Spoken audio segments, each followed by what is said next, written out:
Alors, c'est le moment de clore cette belle journée passée ensemble. Journée extrêmement riche, extrêmement dense. Juste pour mémoire, on était 375 personnes inscrites à distance et en présentiel, donc 200 en présentiel et à peu près la même chose à distance. Et donc un très beau succès. Je crois que la thématique qu'on a choisie tous ensemble était plutôt adaptée des retours qu'on en a. J'espère que vous avez passé une bonne journée intéressante. On va maintenant avoir un peu un rendu des ateliers, notamment pour ceux qui sont à distance. Alors, vous avez pu assister à un des ateliers qui était ici, mais les deux autres sont encore top secrets pour vous. Et donc, l'idée, c'est qu'on puisse voilà, restituer à travers les rapporteurs qui se sont autodésignés, j'ai l'impression, de pouvoir donner un peu la température de ce qui a été travaillé dans le cadre des ateliers l'après-midi. Puis on aura un mot de conclusion de Thomas Cotinet, directeur de l'Ecolab, pour voilà, son ressenti sur cette journée. Donc, je vais donner la parole tout de suite à Marie Bernard pour...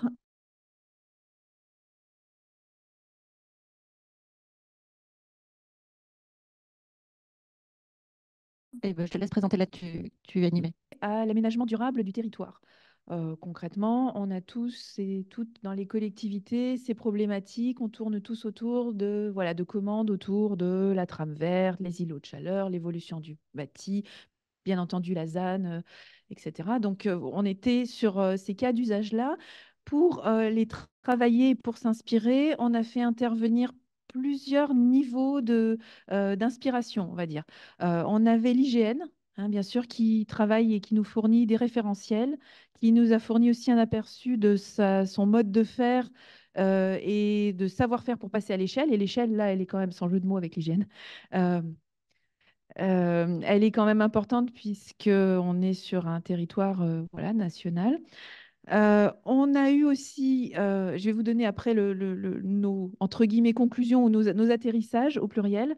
On a eu aussi le cofondateur et PDG de CareMap, qui est une société qui travaille en partenariat avec de nombreuses collectivités territoriales de toute taille pour exploiter des photos aériennes, satellitaires, etc. et transformer ça en données qui sont exploitables sur des dashboards, sur différents vecteurs et voilà, pouvoir produire des indicateurs qui vont après servir à travailler les politiques publiques. Et on a eu un collègue, enfin parlant du point de vue d'une collectivité territoriale, un collègue qui travaille pour un groupement vendéen qui représente l'ensemble de la Vendée, du territoire vendéen, et qui nous a expliqué différentes utilisations de la donnée aboutissant à des cas impliquant l'intelligence artificielle, mais l'intelligence artificielle n'était pas dans les présupposés du départ, et comment on s'organise pour travailler, produire de la valeur ajoutée à partir de tout ça, et on met l'intelligence artificielle au bon endroit pour mouliner et obtenir les bons résultats. Enfin, la commande qu'on avait aussi, c'est dans le cadre de la bibliothèque d'IA, la bibliothèque territorialisée dont on vous a parlé un petit peu ce matin, c'est d'essayer de se dire sur quoi on peut travailler en commun, puisque, comme je l'ai dit au début, on travaille tous sur ces mêmes problématiques par un bout ou un autre de notre maille.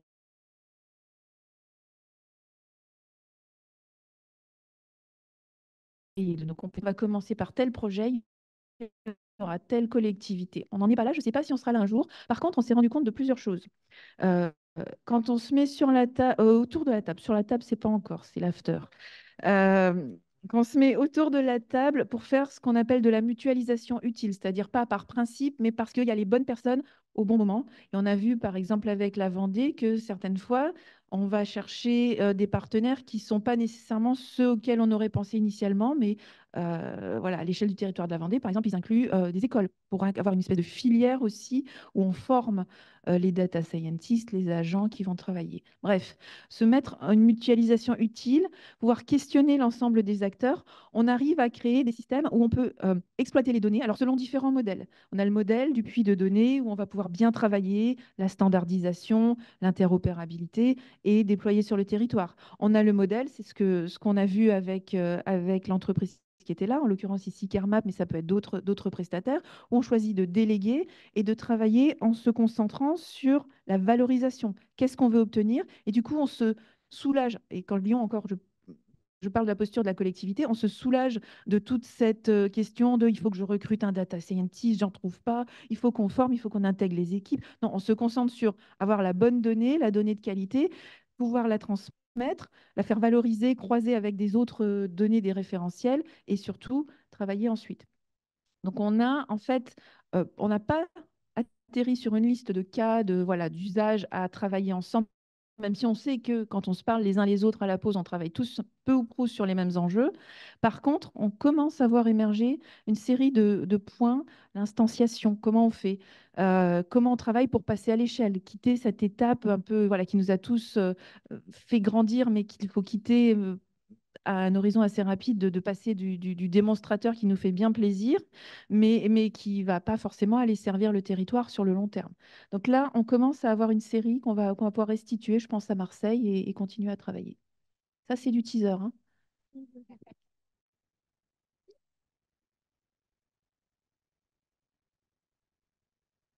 Alors, dans cette même salle, on a travaillé enfin, on a travaillé, on a parlé d'IA générative et de planification écologique. Donc, on avait une table ronde assez riche, beaucoup d'intervenants qui avaient plein de choses à présenter. Donc, on a commencé avec une petite, comment dire, une petite présentation de ce que c'est que l'IA générative, assez technique finalement, où on a parlé de GPT et de GAN et de la différence et de comment ça marche et qu'est-ce qu'une IA conventionnelle versus une IA générative, histoire de bien replacer les idées pour tout le monde.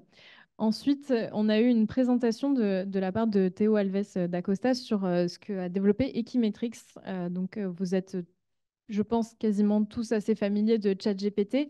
Alors, eux ont développé un outil qui s'appelle Climate Q&A, qui est plutôt assez connu quand on parle de transition écologique et d'IA générative, puisque donc c'est un outil qui va se baser sur les rapports du GIEC et de l'IPBES, donc GIEC de la biodiversité, pour répondre à des questions posées par soit, donc ce que je ne savais pas, c'est que maintenant ils ont mis plusieurs publics peuvent poser une question. Donc, on peut prendre le mode grand public, soit le mode expert, ou soit le mode enfant.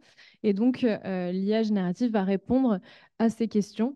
Et une donnée intéressante aussi qui était donnée par Théo, c'est qu'une des principales questions en fait que les gens posent sur cet outil Climate Q&A qui est disponible en ligne, c'est par exemple quelle sera la température dans ma ville en 2050. Et donc en fait il y a des questions qui sont assez terre à terre sur qu'est-ce qui va nous arriver sur ces enjeux de transition écologique.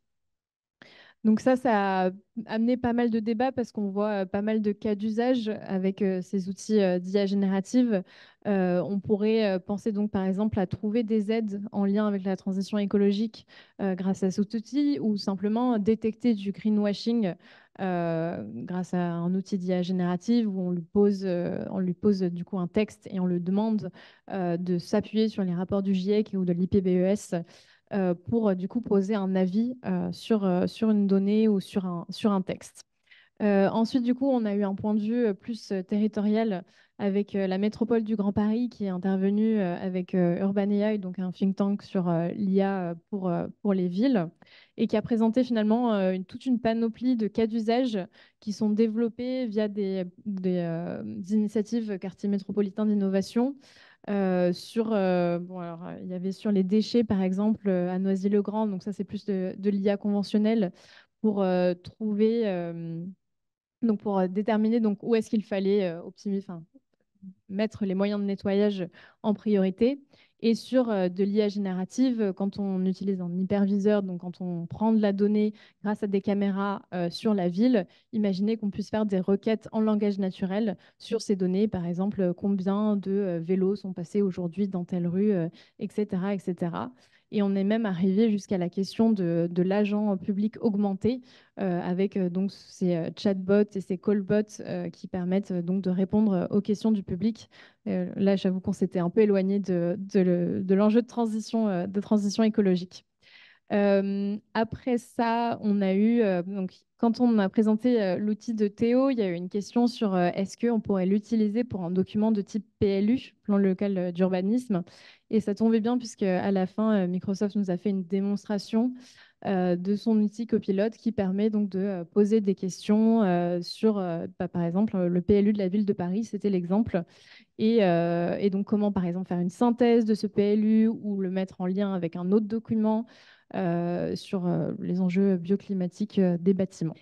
Voilà, donc beaucoup de choses, beaucoup de questions. Il y a eu des questions aussi sur l'impact environnemental de l'IA générative, où bon, enfin, pas mal d'intervenants se sont positionnés sur le sujet en disant que oui, il y a une empreinte, qu'elle reste faible par rapport à d'autres usages, et que ce qu'il faut bien prendre en compte, c'est à quoi sert l'IA. Est-ce que l'IA sert à détecter des puits de pétrole ou est-ce qu'elle sert justement à mettre en place nos actions de planification écologique? Voilà.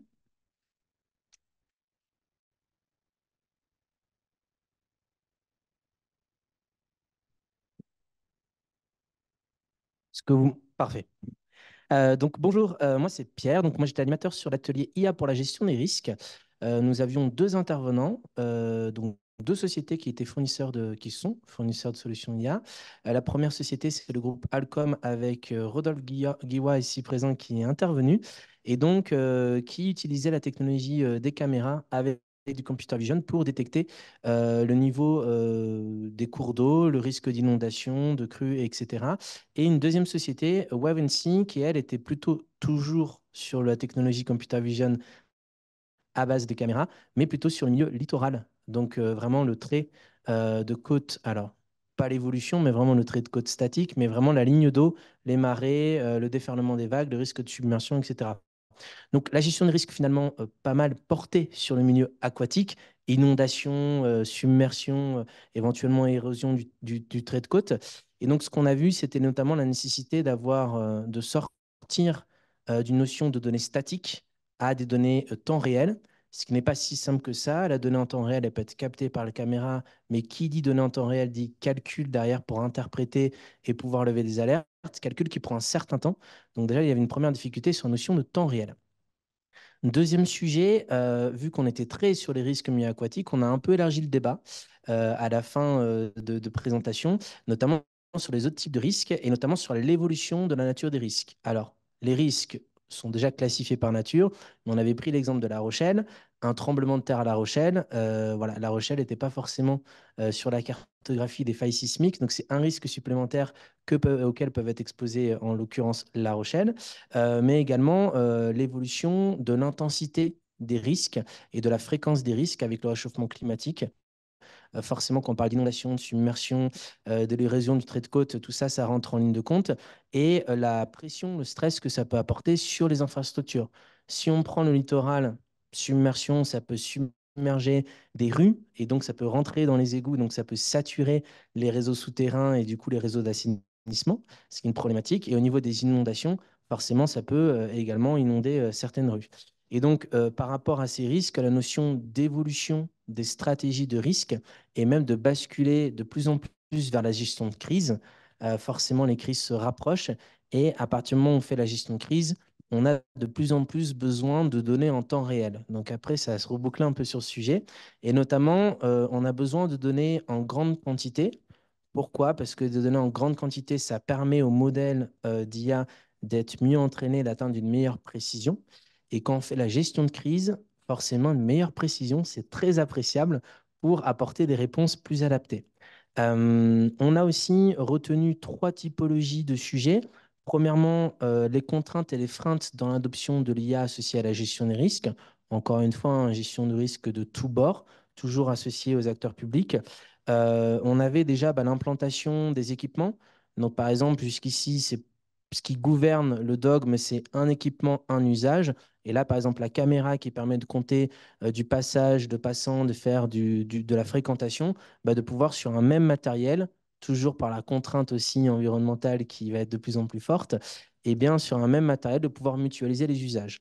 On parlait également de la nécessité de pouvoir collecter des données en grande quantité. Et l'un des freins qui est présent, c'est que les données sont soit silotées par service ou entre différents acteurs sur un territoire, soit la donnée est présente, mais il n'y a pas encore, et là j'attaque la deuxième catégorie, il n'y a pas nécessairement la maturité de l'acteur public sur son patrimoine de données.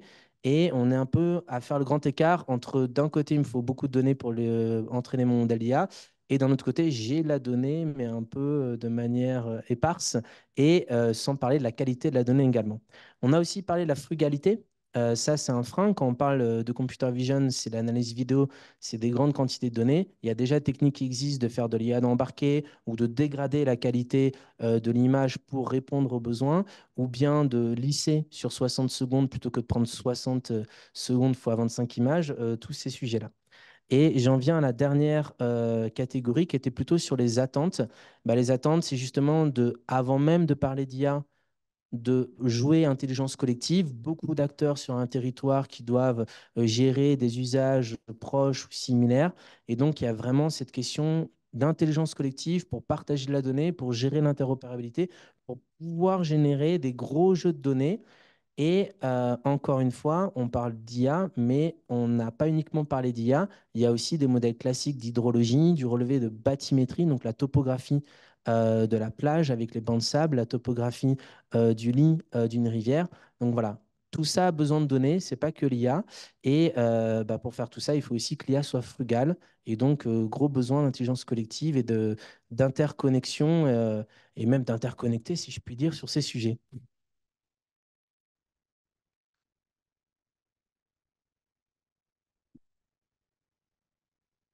Oui, alors je vais débuter par les remerciements. Je voulais remercier les équipes d'Ecolab, Juliette Fropier, Juline Palonzella, Hugo Arribas, enfin toute l'équipe et Marine Legal, et puis Céline Colucci et son équipe. Franchement, tout ce petit monde a fait un travail formidable parce que enfin, vous arrivez, vous participez, mais tout ça nécessite d'imaginer le faire, de le concevoir. Et c'est un sacré boulot. Et en plus, je trouve que ça vraiment, vous l'avez très bien fait. Donc, bravo et merci. Et puis ensuite, je voulais vous partager un peu notre quotidien. Donc, moi, je dirige Ecolab. Donc, je suis dans ce qu'on appelle l'administration centrale. Donc, on est dans beaucoup de réunions où ce sujet, il est souvent abordé par les limites, par les craintes. Il y a des rapports parlementaires qui ont été rendus. Donc, très souvent, le problème d'accéder ou pas à la compétence, aux ressources humaines, d'avoir une donnée de qualité, de faire face à des réglementations juridiques qui ne sont pas encore stabilisées, un impact environnemental qui n'a pas de référentiel. Enfin, c'est très, très souvent mis en avant. Et en réalité, ce que vous incarnez aujourd'hui, ce que cette communauté qu'on a installée il y a 2 ans et qui s'est enrichie du partenariat avec les interconnectés montre, c'est que malgré toute cette zone d'incertitude, les acteurs territoriaux se mobilisent et d'une façon qui me paraît être la bonne façon pour être au standard de ce qu'on doit faire au titre de l'intérêt général. La mobilisation de l'intelligence artificielle au service de la transition écologique, elle pose des questions éthiques, elle pose des questions sociales. Il y a des craintes, il faut se le dire, des craintes très importantes dans différentes sphères professionnelles, pas qu'administration sur le remplacement, des questions environnementales, des questions juridiques, des questions politiques, des questions démocratiques. Et donc, on se doit, nous, pouvoirs publics, nationaux, territoriaux, on se doit de jouer sur les deux tableaux, d'être capable de se saisir des opportunités de l'intelligence artificielle, de tout ce qu'elle peut permettre de faire, tout en créant les conditions pour pouvoir rester en maîtrise de tous ces enjeux. Et je rajouterai aussi comme enjeu l'efficacité. Parce qu'en réalité, ça reste encore très exploratoire.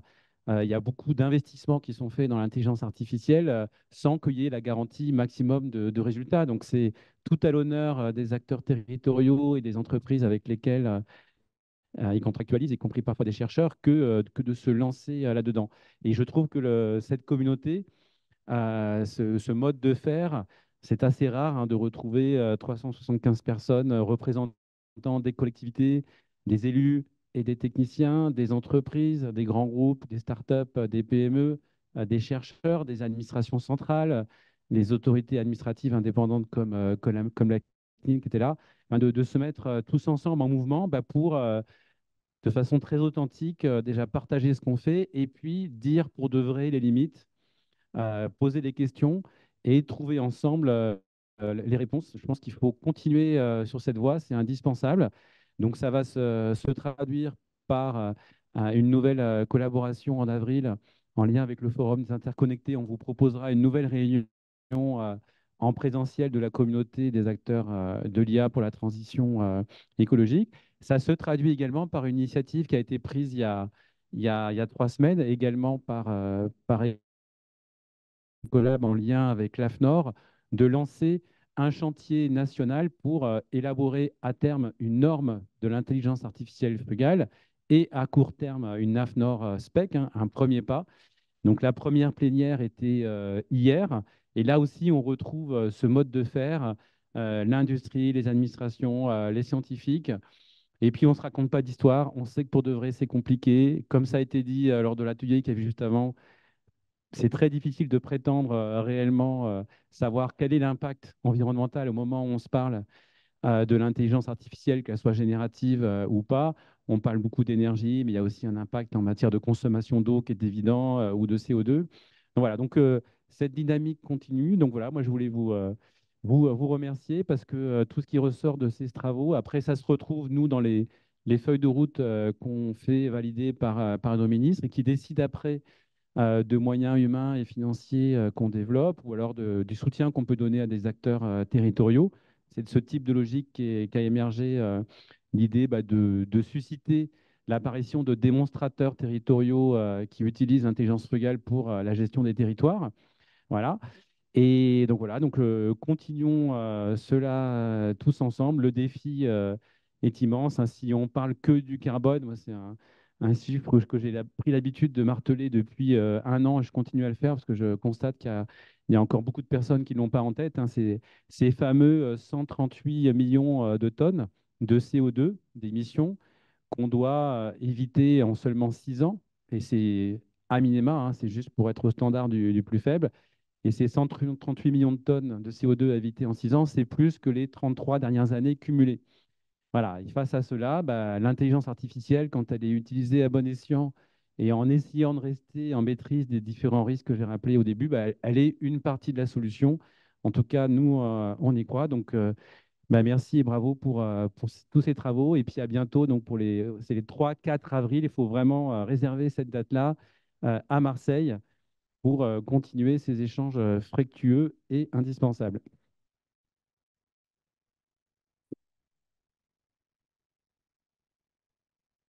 Merci beaucoup pour ces paroles. Je ne peux que y souscrire pleinement et garder peut-être deux mots-clés en complément.